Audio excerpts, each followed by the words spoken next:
ബാങ്ക്വറ്റിൻ്റെ ഈ എപ്പിസോഡിലേക്ക് എല്ലാ പ്രിയപ്പെട്ടവർക്കും കർത്താവായ യേശുക്രിസ്തുവിൻ്റെ നാമത്തിൽ സ്വാഗതവും സ്നേഹവന്ദനങ്ങളും അർപ്പിക്കുന്നു. നാം തുടർമാനമായി കേട്ടുകൊണ്ടിരിക്കുന്ന പ്രാർത്ഥനയെക്കുറിച്ചുള്ള ചില ധ്യാനചിന്തകളുമായി വീണ്ടും നമുക്കിന്ന് ഒന്നിച്ചായിരിക്കാം. കർത്താവ് അതിന് നമുക്കിടയാക്കട്ടെ. മത്തായിയുടെ സുവിശേഷം 6-ാം അധ്യായത്തിൽ നിന്നും 7-ാം അധ്യായത്തിൽ നിന്നുമുള്ള ചില വചനഭാഗങ്ങളാണ് നാം കഴിഞ്ഞ ദിവസങ്ങളിൽ ചിന്തിച്ചത്.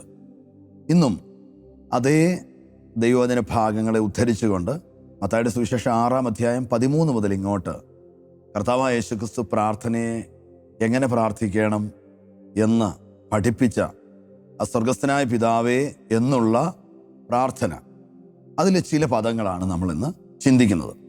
ഇന്ന് നാം ഏറ്റവും കൂടുതൽ ചിന്തിക്കാൻ ആഗ്രഹിക്കുന്നത് പ്രാർത്ഥനയിൽ ഉളവാകുന്ന ദൈവിക സംരക്ഷണം, അതിനെക്കുറിച്ചാണ്. അതെ, പ്രാർത്ഥിക്കുന്ന ഒരുവൻ സുരക്ഷിതനാണ്. ഇത് ദൈവത്തിൻ്റെ തിരുവചനം ഓർപ്പിക്കുന്നു. കർത്താവ് ഇപ്രകാരം നമ്മോട് ഓർപ്പിക്കുകയാണ്, പിതാവിനോട് പ്രാർത്ഥിക്കുമ്പോൾ പൈശാചികമായ സകലവിധ പോരുകളിൽ നിന്ന്, പോരാട്ടങ്ങളിൽ നിന്നുള്ള വിടുതലിനായി നിങ്ങൾ പ്രാർത്ഥിക്കുക. നിങ്ങൾ ആ പ്രാർത്ഥന ശ്രദ്ധിച്ച് പിതാവിനോട് എന്തെല്ലാമാണ് മക്കൾ പ്രാർത്ഥിക്കുന്നതെന്ന്. സ്വർഗസ്ഥനായ പിതാവിനോട് ഇപ്രകാരം പറയുന്നു: നിന്റെ നാമം വിശുദ്ധീകരിക്കപ്പെടണം, അങ്ങയുടെ രാജ്യം വരണം, അങ്ങയുടെ തിരുവിഷ്ടം മാത്രം എൻ്റെ ജീവിതത്തിൽ നടക്കണം.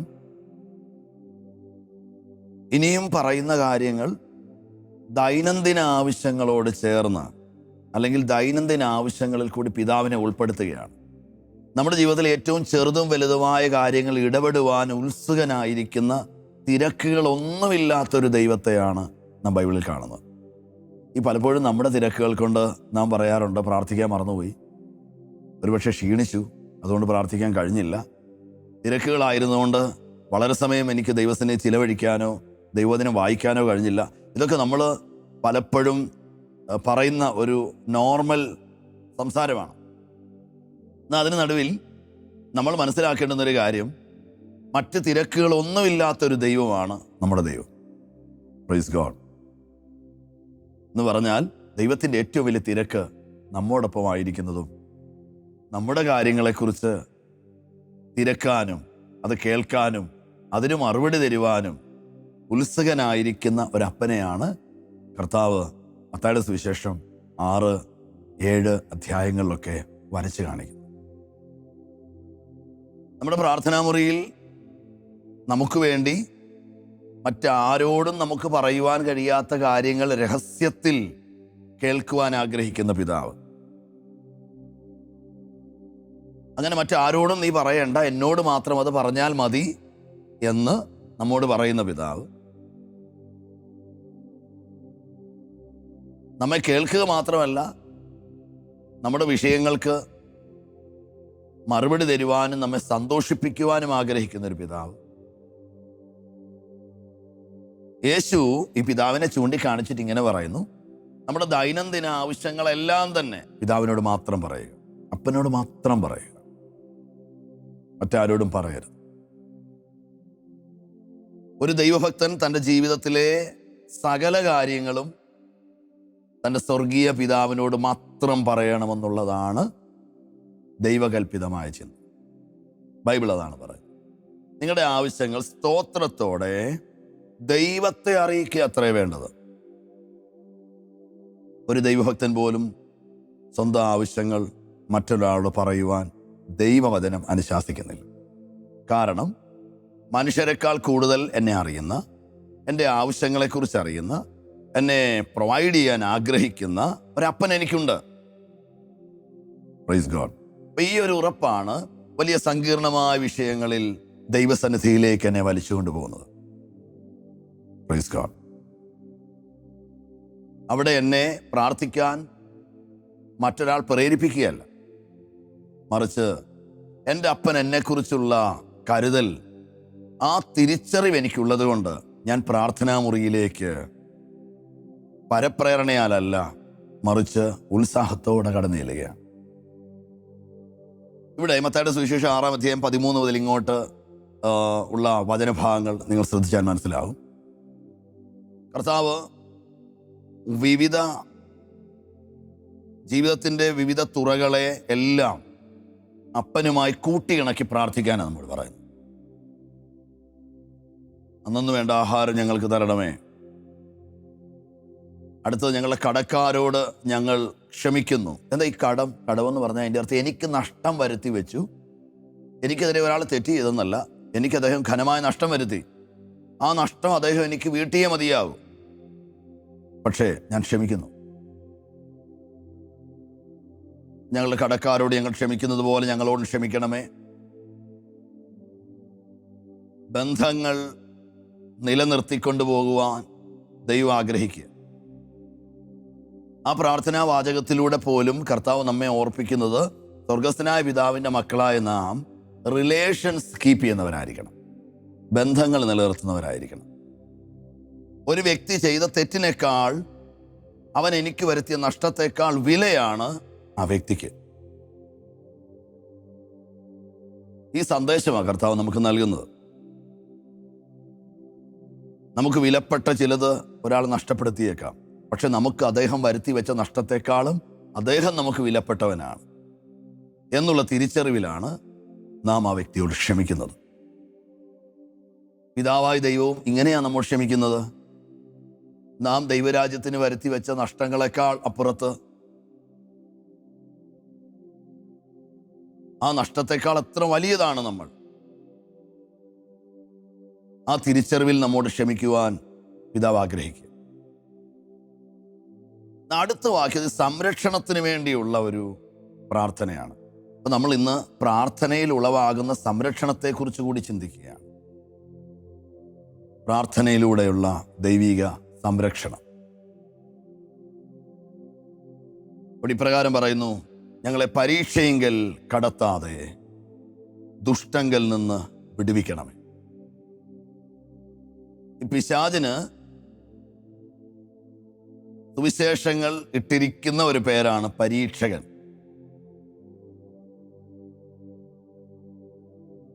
പരീക്ഷകനിൽ നിന്ന് ഞങ്ങളെ വിടുവിക്കണം. ഇവിടെ ഈ ആത്മീയവും മാനുഷികവും പൈശാചികവുമായ എല്ലാ വിഷയങ്ങളിലും പ്രാർത്ഥനയാലുള്ള വിടുതലിനെ കുറിച്ച് യേശു കർത്താവ് നമ്മോട് പറഞ്ഞു തരികയാണ്. ഞങ്ങൾ ദുഷ്ടങ്ങളിൽ നിന്ന് വിടുവിക്കണം.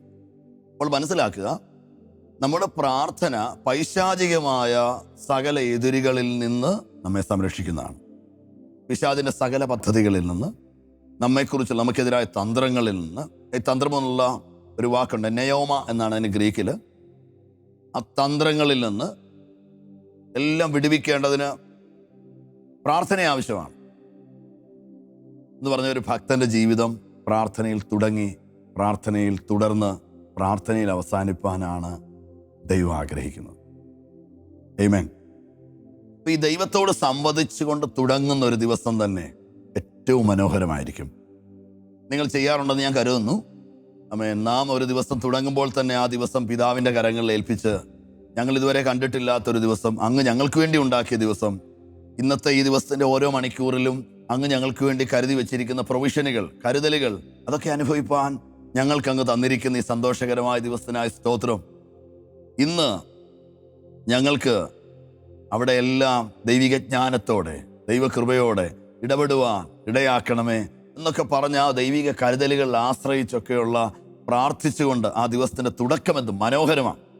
നമ്മുടെ ഒരു ദിവസത്തെയൊക്കെ മനോഹരമാക്കുന്നത് ആ ദൈവകരങ്ങളിൽ ആ ദിവസത്തെ ഏൽപ്പിച്ചുള്ള നമ്മുടെ പ്രാർത്ഥനയോടുകൂടിയ തുടക്കമാണ്. Praise God. അപ്പം ഈ പ്രയർ അതോ പ്രാർത്ഥന നമ്മുടെ ലൈഫിനെ കളർഫുള്ളാക്കും. ആമേൻ. ഞാൻ ഈ ദൈവിക സംരക്ഷണത്തെക്കുറിച്ച് പറയുമ്പോൾ എല്ലാ വിധത്തിലും കർത്താവ് നമ്മെ സംരക്ഷിക്കും.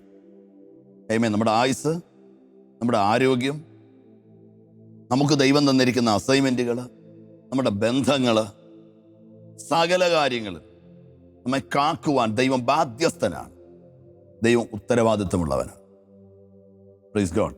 എബ്രായലേഖനം നമ്മോട് പറയുന്നു, കർത്താവായ യേശു ക്രിസ്തു നമ്മുടെ ഉത്തരവാദിയാണ്.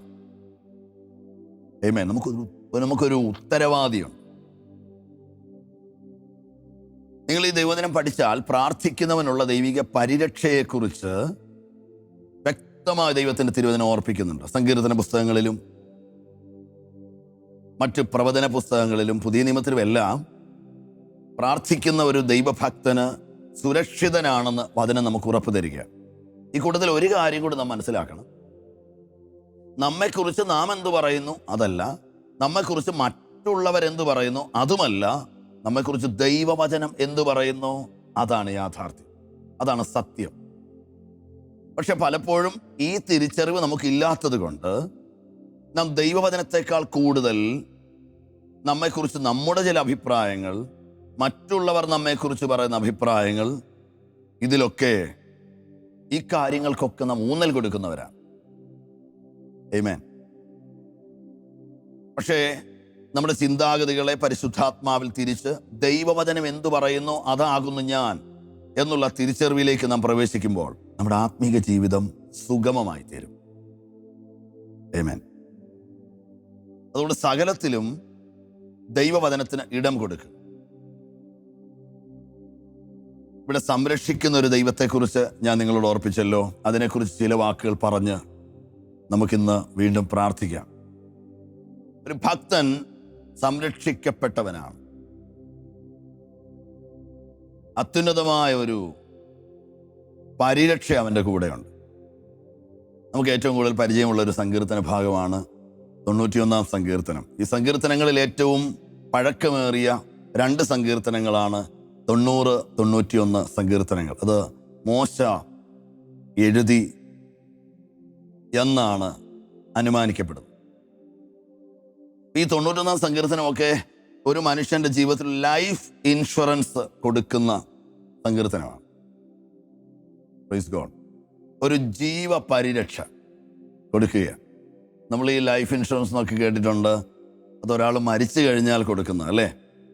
പക്ഷെ മരണശേഷം കൊടുക്കുന്ന നഷ്ടപരിഹാരമല്ല, ദൈവം കൊടുക്കുന്നത് പ്രാണനെ മുഴുവൻ പ്രൊട്ടക്റ്റ് ചെയ്യുന്ന ഒരു വലിയ ദൈവിക പരിരക്ഷയാണ്. അതാണ് യേശുക്രിസ്തുവിൻ്റെ നാമത്താലും രക്തത്താലും നമുക്ക് ലഭിക്കുന്നത്. ആമേൻ. അതുകൊണ്ട് ഒരു ദൈവിക സംരക്ഷണത്തിന് വേണ്ടിയുള്ള പ്രാർത്ഥന, അതിനെക്കുറിച്ച് എന്താണ് വചനം പറയുന്നത്? എന്താണ് പരിരക്ഷ? പലപ്പോഴും നാം ഇതിനെക്കുറിച്ച് ബോധവാന്മാരല്ല. മിക്കവാറും ദൈവമക്കൾ ലോകക്കാർക്കുണ്ടാകുന്ന എല്ലാ കഷ്ടവും നമുക്കുണ്ടാകുമെന്നൊക്കെ വിശ്വസിക്കുന്നവരാ. ലോകത്തിലുണ്ടാകുന്നവർക്ക് ഉണ്ടാകുന്ന എല്ലാ അപകടങ്ങളും അനർത്ഥങ്ങളും നമ്മയും ബാധിക്കുമെന്ന് വിശ്വസിക്കുന്നവരാ. എന്നാൽ ബൈബിൾ ആ കാര്യത്തെ ഖണ്ഡിതമായി എതിർക്കുകയാണ്.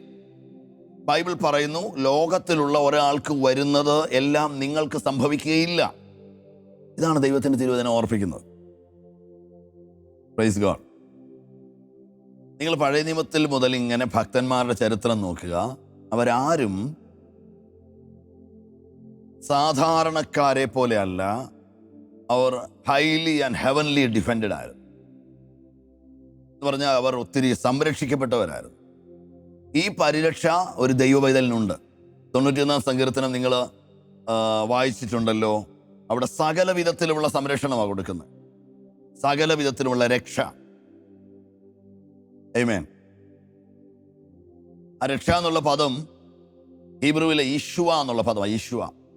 ഇഷ്വ എന്ന് പറഞ്ഞാൽ അതിൻ്റെ അർത്ഥം സമ്പൂർണ്ണ രക്ഷ എന്നാണ്. സമ്പൂർണ്ണ രക്ഷ, എല്ലാ മേഖലകളിലുമുള്ള രക്ഷ. അതിനകത്ത് ശാരീരികം, മാനസികം, ആത്മീകം, ഭൗതികം, സാമ്പത്തികം, സകല മേഖലകൾക്കകത്തും ഒരുപോലെ എന്നെ വേലി കെട്ടി സൂക്ഷിക്കുവാൻ എൻ്റെ ദൈവത്തിൻ്റെ സംരക്ഷണ കവചത്തിന് കഴിയും. ആമേൻ. ഇത് അനുഭവിച്ച ഭക്തനാണ് ഇപ്രകാരം പറഞ്ഞത്, ദൈവത്തിൻ്റെ വിശ്വസ്തത മേഘങ്ങളോളം എത്തും. Praise God. ഹല്ലേലൂയ. അപ്പോൾ വചനം നമ്മോട് ഉറപ്പ് തരുന്നു, നിങ്ങളെ വിളിച്ചവൻ വിശ്വസ്തനാണ്. ആമേൻ. അപ്പോൾ എന്തിലൊക്കെയാണ് ദൈവിക സംരക്ഷണം? ഞാൻ പറഞ്ഞല്ലോ, ഈ 91-ാം സങ്കീർത്തനം നിങ്ങൾക്ക് ഏറ്റവും ഇഷ്ടമുള്ള സങ്കീർത്തനമാണ്. പ്രത്യേകിച്ച് ഈ ചില വർഷങ്ങൾക്ക് മുമ്പ് 2019 അവസാനം ഒക്കെ കോവിഡൊക്കെ വന്ന സമയത്ത് ഒത്തിരി പേര് വായിച്ച് ധൈര്യപ്പെട്ടൊരു സങ്കീർത്തനമാണ് 91-ാം സങ്കീർത്തനം. നമ്മൾ ഒത്തിരി സാക്ഷ്യങ്ങളൊക്കെ പലയിടങ്ങളിൽ നിന്ന് കേട്ടു. ഈ സങ്കീർത്തനം തുടർമാനമായിട്ട് വായിച്ചു, രോഗത്തിൽ നിന്ന് വിടുവിക്കപ്പെട്ടു എന്നൊക്കെ നിങ്ങൾ കേട്ടിട്ടുണ്ടെന്ന് ഞാൻ കരുതുകയാണ്. ദൈവവചനത്തിന് അതിൻ്റെതായ ശക്തിയുണ്ട്. ദൈവവചനം ബൈബിളിൽ ആയിരിക്കുമ്പോൾ, പുസ്തകത്താളുകളിലായിരിക്കുമ്പോൾ അതിന് ശക്തിയില്ല. അതിന് പേര് ലോഗോസ് എന്നാണ്. ലോഗോസ്, വചനം. എന്നാൽ ദൈവവചനം നമ്മുടെ നാവിൽ നിന്ന് പുറപ്പെടുമ്പോൾ അത് ആ ലോഗോസ് അഥവാ വചനം റേമയാകും എന്ന് പറഞ്ഞാൽ പ്രവർത്തിക്കുന്ന വചനമാകും.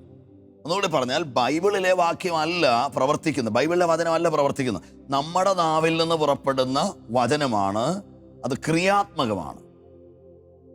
ഇതാണ് ദൈവത്തിൻ്റെ തിരുവചനം ഓർപ്പിക്കുന്നത്. ഇനി എന്താ ഭക്തന്റെ സംരക്ഷണം? Praise God. ദൈവത്തിൻ്റെ തിരുവചനം ഉറപ്പ് തരുന്നു, രാത്രിയിലെ ഭയത്തെ, പകൽ പറക്കുന്ന അസ്ത്രത്തെ, ഇരുട്ടിൽ സഞ്ചരിക്കുന്ന മഹാമാരിയെ, ഉച്ചയ്ക്ക് നശിപ്പിക്കുന്ന സംഹാരത്തെ നിനക്ക് പേടിക്കാനില്ല. എന്താ ഇതിൻ്റെ അർത്ഥം? എന്താ? പകൽ നാഴികകളിലും രാത്രിയാമങ്ങളിലും അപ്രതീക്ഷിതമായി വരുന്ന യാതൊരു അനർത്ഥവും ആർക്കൊക്കെ വന്നാലും നിനക്ക് വരികയില്ല. ഇതാണ് ദൈവത്തിൻ്റെ തിരുവചനം ഓർപ്പിക്കുന്നത്. അവിടെ മഹാമാരിയെക്കുറിച്ച് പറയുന്നു, അഥവാ രോഗങ്ങളെക്കുറിച്ച് പറയുന്നു. ഇങ്ങനെയാ പറയുന്നത്, ഭക്തന്റെ പാർപ്പിടം സുരക്ഷിതമാണ്. ആമേൻ. ഭക്തന്റെ പാർപ്പിടം സുരക്ഷിതമാണ്. നിന്റെ ഇടത്ത് മഹാമാരിയാൽ 1000 വീഴും, നിന്റെ വലത്ത് മഹാമാരിയാൽ 10,000 വീഴും. അവരെല്ലാം നശിച്ചേക്കാം. പക്ഷെ ആ 1000 വീഴിച്ച 10,000 വീഴിച്ച ഒരനർത്ഥവും നിന്റെ കൂടാരത്തിന് അടുക്കയില്ല. ഇത് ദൈവവചനം നമുക്ക് തരുന്ന ഉറപ്പാണ്. Praise God. ഒന്നുകൂടി പറഞ്ഞാൽ, ഈ വലിയ പ്രതിസന്ധികൾ വരുമ്പോൾ, വലിയ മഹാവ്യാധികളും മഹാമാരികളും ഒക്കെ വരുമ്പോൾ നമ്മൾ ഏറ്റവും കൂടുതൽ ധ്യാനിക്കേണ്ടത് എത്ര പേരതിൽ മരിച്ചൊടുങ്ങി എന്നുള്ളതല്ല, മറിച്ച് എത്രത്തോളം ഞാൻ സുരക്ഷിതനാണ്, എത്രത്തോളം ആ സുരക്ഷിതത്വത്തെക്കുറിച്ച് മറ്റുള്ളവരോട് എനിക്ക് പറയുവാൻ കഴിയും.